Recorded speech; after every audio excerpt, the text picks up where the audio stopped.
ఇదే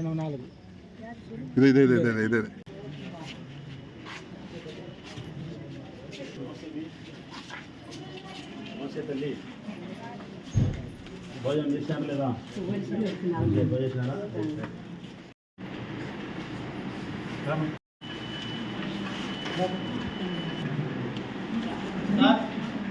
806 Ramadevi Ramcharu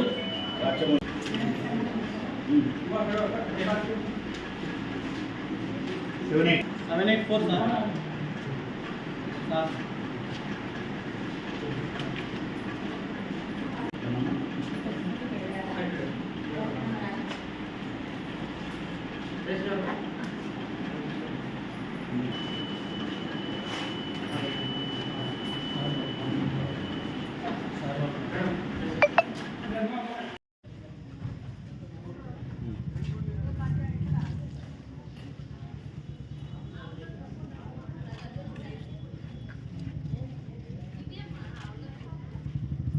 చెప్తా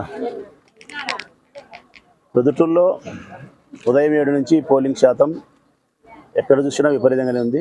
ఇప్పటికి కూడా క్యూగా తగ్గలేదు. మహిళలు ఎక్కువ పాల్గొంటున్నారు, అవ్వలు తాతలు ఎక్కువ పాల్గొంటున్నారు, దివ్యాంగులు ఎక్కువ పాల్గొంటున్నారు, 30, 35, 40 సంవత్సరాల యువకులు మరి ఎక్కువ పాల్గొంటున్నారు. ఒకరేమిటి అన్ని వర్గాల ప్రజలు ఎక్కువ శాతం పోలింగ్ అయ్యే పరిస్థితి ఉంది. అందులో మహిళలు మరింత ఎక్కువగా ఉన్నారు. ఎక్కడ చూసినా క్యూ మహిళలే ఉన్నారు.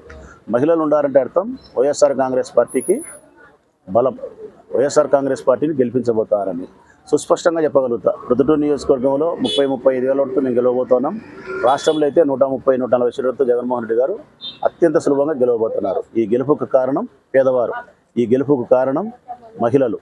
మా ఈ వైఎస్ఆర్ కాంగ్రెస్ పార్టీ జెండా రెండోసారి అధికారంలో కూర్చుంటుందంటే దానికి ఒకటే ఒక కారణం, పేదరికంలో ఉండే ప్రజలు, పేదరికంలో ఉండే మహిళలే మమ్మల్ని మళ్ళీ గెలిపిస్తున్నారు. వాళ్ళు రుణం తీర్చుకునేదానికి 5 సంవత్సరాల కాలం జగనన్న ప్రభుత్వంలో మాలాంటి ఎమ్మెల్యేలందరం కూడా ఇంతకుముందు చేసిన దానికంటే రెండింతలు సంక్షేమాన్ని, అభివృద్ధిని, నిజాయితీని ప్రదర్శించి ఆ పేదవారి కోసమే వైఎస్ఆర్ కాంగ్రెస్ పార్టీ జెండా పనిచేస్తుంది.